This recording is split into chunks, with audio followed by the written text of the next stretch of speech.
Hello and welcome to Know Your Mobile. My name is Paul and I'm here with the Lumia 720, which is Nokia's new mid-range Windows Phone 8 handset. So we're going to do an unboxing for you today.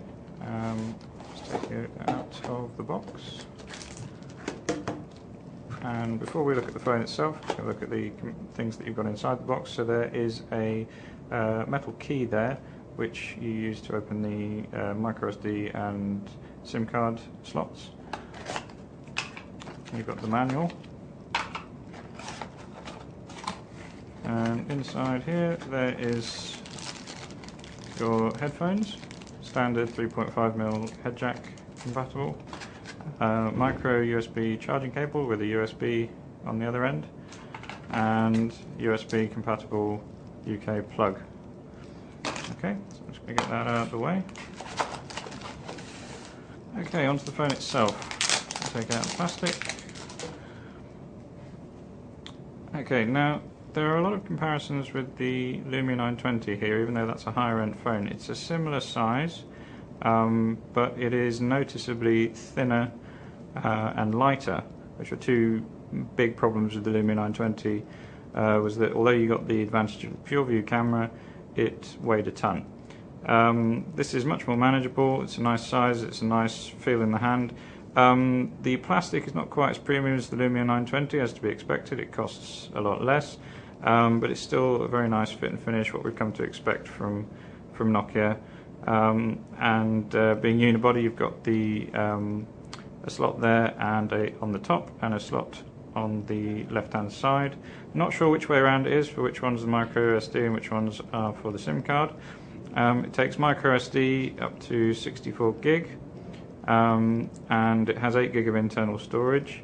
The processor is a 1 GHz Qualcomm S4 Snapdragon dual core with 512 megabytes of RAM, Adreno 305 GPU, 8 gig of inbuilt storage. There's no 4G on this because it's a budget model phone. The display is a 4.3-inch IPS LCD with an 800 by 480 pixel resolution. That gives 217 ppi pixel density. It uses Corning Gorilla Glass 2, so it's robust, and it uses Nokia's clear black overlay, so the contrast and the colour sort of pops a bit more than standard IPS. It also uses the Lumia 920's sensitive screen technology, so you can use it while wearing gloves, you can operate the screen with your fingernail. It's generally sort of more sensitive than a standard screen.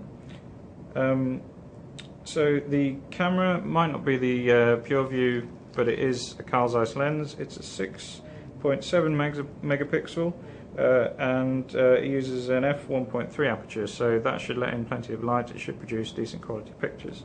It's got a 1.3 megapixel front camera, and video capture on this is 720p.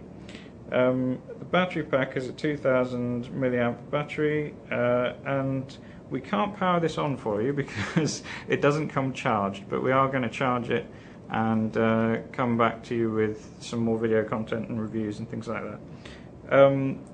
This is, as you can see, the red model. This is an O2 exclusive. It's going to come to O2, I think, by the end of next week.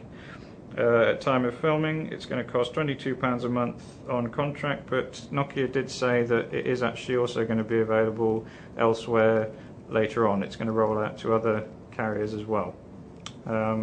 So as you can see, you've got a dedicated camera button at the bottom of the right hand side, power button, volume rocker, 3.5mm headphone jack, ports that we've already mentioned for the cards, and at the bottom micro USB port for charging. That's pretty much it. It's a nice phone in our view. We're going to give it a more in-depth review later on. Let us know what you think in the comments.